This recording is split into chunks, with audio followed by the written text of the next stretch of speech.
Salut à tous les postos et bienvenue sur SB Foot News. On connaît actuellement les problèmes financiers du côté du FC Barcelone, le Barça qui n'a toujours pas prolongé Lionel Messi, le Barça qui ne trouve pas de solution.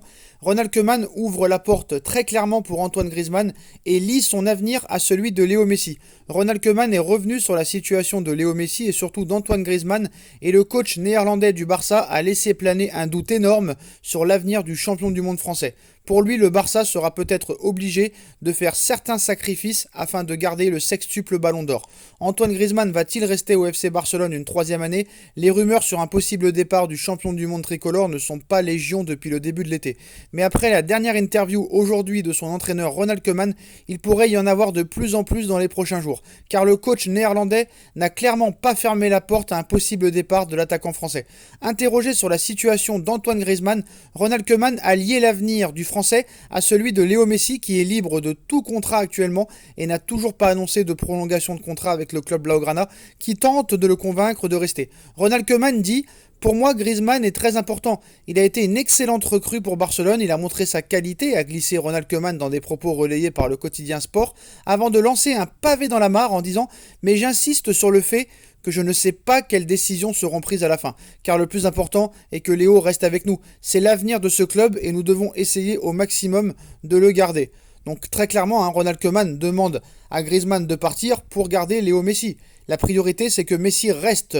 Le ton est donné, en gros, si le Barça doit faire trop de concessions pour parvenir à conserver Léo Messi, Antoine Griezmann pourrait être sacrifié, alors que le Barça a déjà annoncé la signature dans le domaine offensif de Memphis Depay et de Sergio Agüero, qui sont arrivés libres, et en défense, Eric Garcia et Emerson ont également débarqué à moindre frais.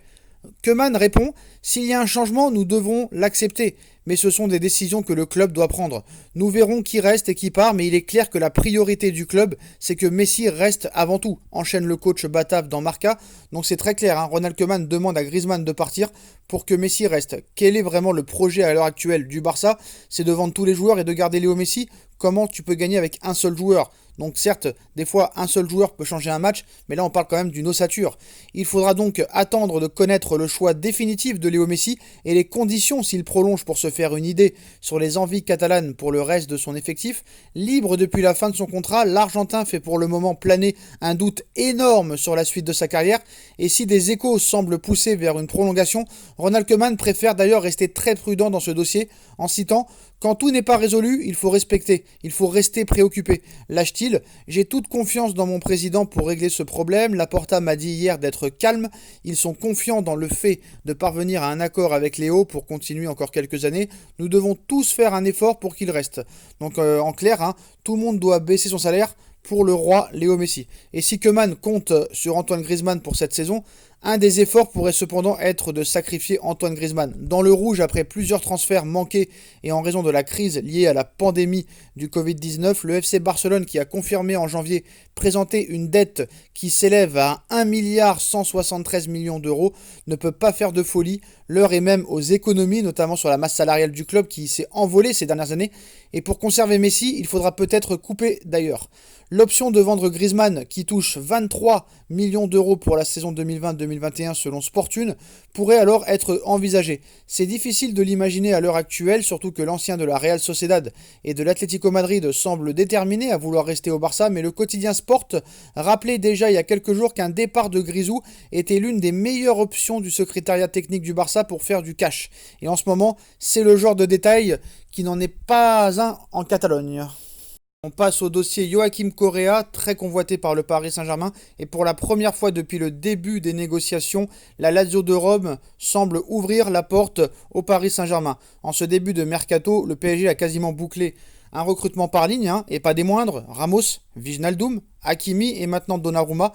Peut-être Paul Pogba à venir, mais Léo travaille également sur l'arrivée d'un attaquant supplémentaire avec l'Argentin Joachim Correa. Sans Ligue des Champions, la Lazio est contrainte et obligée de sacrifier quelques joueurs, même s'il faudra entre 35 et 30 millions d'euros pour le débaucher. Le Paris Saint-Germain pourrait offrir Sarabia ainsi qu'une somme entre 10 et 20 millions d'euros. Ces dernières heures, les médias italiens n'ont pas vraiment donné de bonnes nouvelles, expliquant que les négociations entre le Paris Saint-Germain et la Lazio sont totalement bloquées. Mais ce vendredi, le Corriere dello Sport annonce que pour ce dossier, ça semble enfin pencher en la faveur du PSG. D'après les informations des médias transalpins, le président Claudio Lolito aurait pour la première fois ouvert la porte à Leonardo pour l'offre parisienne, notamment grâce à un Pablo Sarabia qui plairait beaucoup à Maurizio Sarri. La Lazio réclame toutefois 30 millions d'euros pour pouvoir laisser partir Joachim Correa dans un autre club. Aujourd'hui, l'entraîneur de la Lazio, Maurizio Sarri, a tenu à réagir au feuilleton Joachim Correa. Donc c'est simple, Maurizio Sarri répond pour ce transfert. Sarri, Joachim Correa a fait savoir qu'il voulait changer d'air. Mais s'il décide de rester, je serai le plus heureux des hommes. En tout cas, d'après les dernières informations de ces dernières heures de ce vendredi, Leonardo pousse très clairement pour une arrivée de Joachim Correa au Paris Saint-Germain, lui qui est actuellement à la Copa et va disputer une finale contre le Brésil, où il pourrait retrouver Neymar ou peut-être Messi, André Di Maria, Leandro Paredes. Ça ferait un Argentin de plus les postos, mais en tout cas, c'est une priorité de Leonardo, comme on sait que Moise Kean a très peu de chances de revenir. Alors pourquoi dépenser beaucoup d'argent pour Joachim Correa et pas pour Moise Kean? C'est très simple parce qu'avec l'échange avec Sarabia qui plaît beaucoup à Maurizio Sarri, la somme pourrait baisser de 30 millions à 10 millions d'euros. Alors que pour Moise Kean, il faut débourser minimum 35 millions cash. On passe à Olivier Giroud qui est à un pas du Milan AC. Tout serait bouclé pour l'arrivée de Olivier Giroud sur le départ de Chelsea depuis quelques semaines. Olivier Giroud a trouvé chaussure à son pied. L'attaquant international français va débarquer à l'AC Milan dans les prochaines heures où il signera un contrat de 2 ans. En fin de contrat à Chelsea cet été, Giroud avait finalement prolongé d'une saison le 4 juin dernier grâce à une option activée par les dirigeants londoniens. Mais l'intention du champion du monde 2018 n'était bien évidemment pas de rester dans la capitale londonienne. Barré par la concurrence cette saison du côté de Chelsea, l'ancien Montpelliérain a disputé 31 matchs mais pas souvent dans la peau d'un titulaire, 11 buts, et son euro avec les Bleus n'a rien arrangé au niveau du temps de jeu, avec le retour de Karim Benzema à la pointe en plus de ça. Comme le rapporte Sky Italia ce jeudi soir, l'AC Milan et Chelsea sont tombés d'accord pour le transfert d'Olivier Giroud dans les prochains jours. Dans cette opération, les Blues vont récupérer jusqu'à 2 millions d'euros, 1 million maintenant et l'autre million en fonction de la prochaine qualification en Ligue des Champions et des apparitions du Français.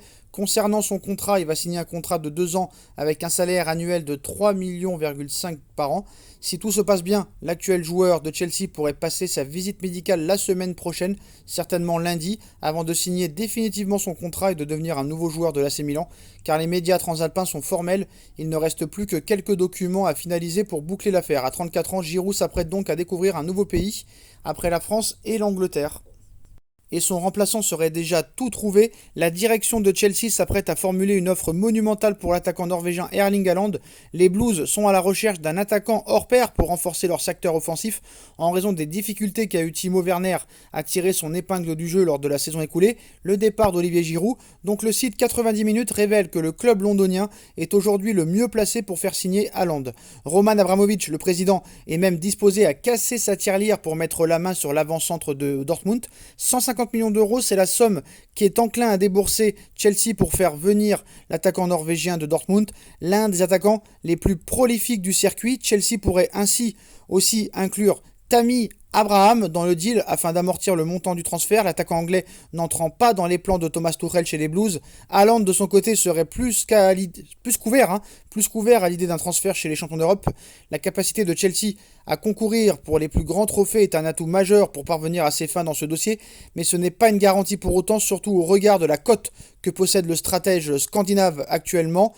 Notons aussi que le départ récent de Jadon Sancho vers Manchester United a aussi pu faire cogiter le Norvégien. Cette session démontre que le Borussia Dortmund n'est pas en mesure encore de concurrencer les meilleurs d'Europe. Alf-Inge Haaland, le père d'Erling, s'était d'ailleurs empressé de le révéler. Donc Chelsea pourrait faire vraiment du lourd cet été et proposer 150 millions d'euros au Borussia pour faire venir Erling Haaland. Voilà les postos, c'est la fin de cette vidéo. Dites-moi en commentaire ce que vous en pensez. Je compte sur vous pour bombarder la barre de like. On like, on partage, on commente, on s'abonne. On active la petite cloche pour être tenu au courant des vidéos qui vont sortir. On me rejoint sur mon Instagram SBFootNews ainsi que sur ma cagnotte PayPal si vous voulez faire un don pour faire évoluer la chaîne. Et nous, on se retrouve très